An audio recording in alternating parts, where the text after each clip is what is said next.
First of all, I'd like to thank Long Beach State University for hosting this event and giving us the opportunity to speak.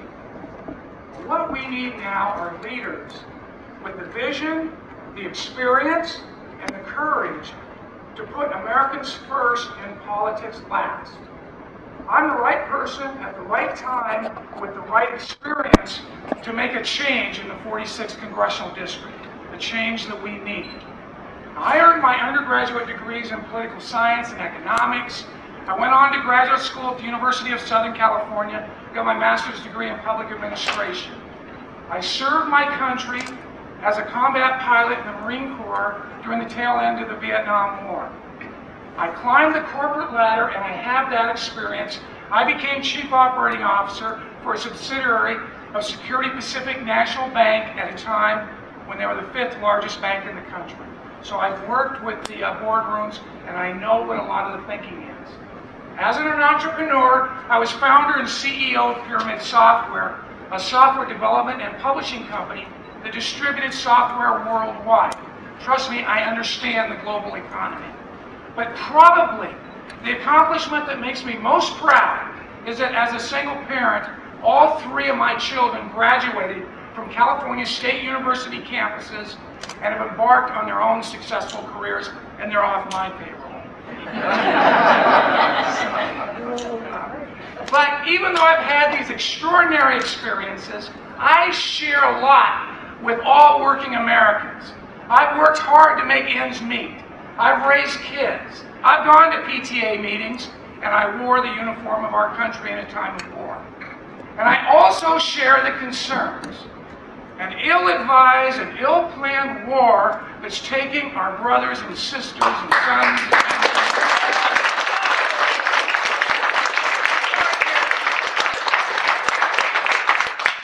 and all of our resources going right down the drain like I experienced once before.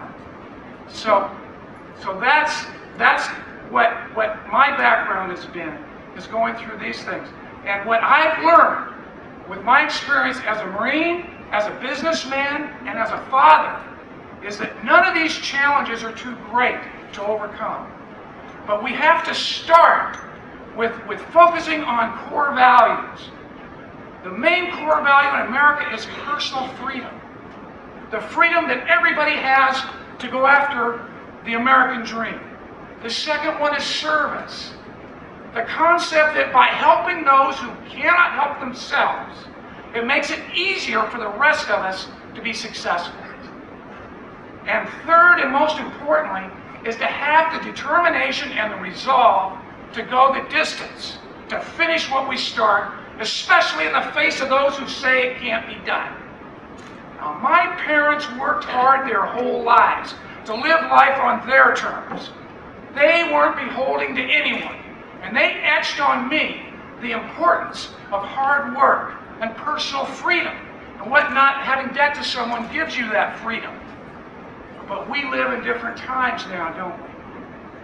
We're faced with the special interests of large oil companies, HMOs, multinational corporations. We've got entire industries that are polluting our air and our water, and we're stuck with a state and federal government that is either unable or unwilling to address these issues. Now, I think it's time for somebody to stand up for personal independence, for our freedom, the freedom for us to have access to everything. As soon as our government works as hard to protect our freedom and our opportunities as we work to put a roof over our head and food on our table, then that government is not doing its job, and it's our responsibility to take back control. I've been told my whole life what I could not accomplish. I've been told to limit my horizons. Well, I proved them wrong time and time and time again. I've lived my life on the ideal that no dream is out of reach, that no goal is too far, that doing just good enough is not nearly good enough. We need a focus. We need a focus on our personal freedom, the freedom and security of our community, and that's what we need in a congressman. And we need a congressman that will go the distance, that will go the distance for you, for your family, for your job, for the air, for the water, for security, for us and our community. And that's why I fought as a United States Marine, and that's why I'm running for Congress, and I really appreciate your support. Thank you very much.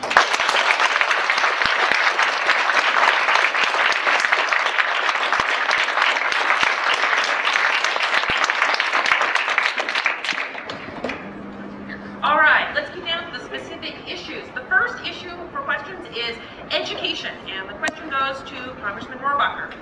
Education is obviously an issue that concerns the 35,000 student constituents of the 46th district right here today. And how have the policies that you've supported affected higher education in this part of Long Beach and across America? Okay. First and foremost, let me note, and I won't dwell on this, it should be evident to everybody that when you have a limited amount of dollars that are going into any government service, whether it's education or anything else, that those dollars should be spent for American citizens, and that there is a big controversy today about whether or not we should be spending that money for people who come to this country illegally.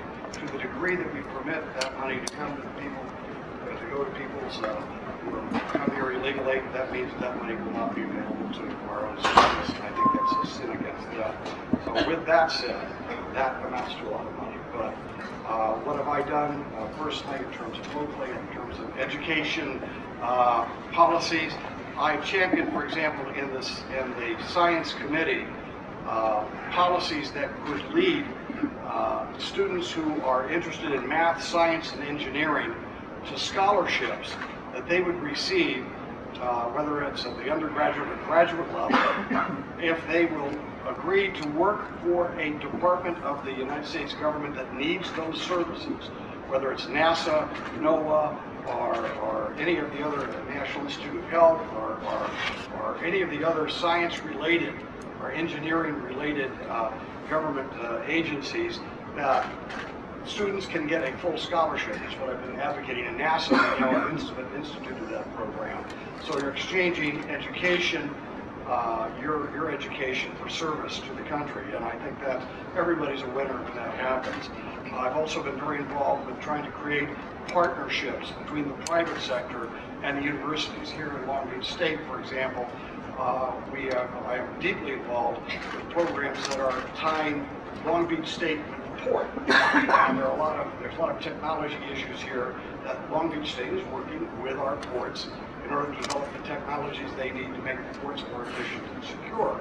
And I've been very involved with obtaining the grant money, but also involved with promoting these type of interactions. The bottom line is this: that what all other things aside, if students leave college and they're going to be taxed out of a job because their jobs no longer exist, or they've all gone overseas because of the high level of taxation here or whatever, it is not going to benefit our young people. We have to make sure that, yes, young people get a good job, they're trained especially in science, mathematics, technology, but when they leave school they should expect to be able to get a good job, and that happens with, I believe, the Republican policies that we put in place. It wouldn't happen under a higher tax and higher regulatory policy. All right, and you have a 3-minute response. Okay, I think this is a good opportunity for us for me to state a difference between the two of us. When my opponent talked in his opening speech about not wanting government to get involved with alternative energy sources, that's an area where we disagree. I feel strongly about alternative energy sources, and that gets right into the education. I think that the American taxpayer is the greatest venture capitalist in the history of the world. We saw it with the internet, we saw it with the Apollo program, we've seen it over and over again, where they get it started, and then private industry, Texas Instruments, IBM, a lot of them got involved a year after the fact. And we're talking about the education now. I'm promoting an Apollo-like program to get alternative energy. And the biggest challenge to that, according to all the engineers and scientists I've talked to, is education. That we don't have the brain power to do this. And this is a national security issue.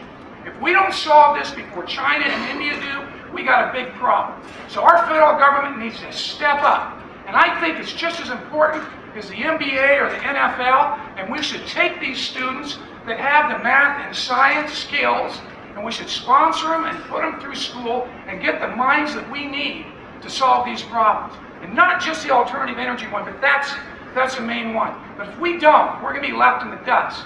We created 71,000 engineers last year. That's what we generated from our schools at undergraduate level. China, over 600,000. We don't get on the ball, and waiting for private industry to do it isn't going to work. It's going to take leadership at the federal level, and we're going to have to say, this is what we're going to do. Just like President Kennedy said when he wanted us to go to the moon, we want to have alternative. We'll be completely off fossil fuels by 2020, and it'll create jobs, it'll create wealth in the economy, but more importantly, it'll give our education system the boost it needs.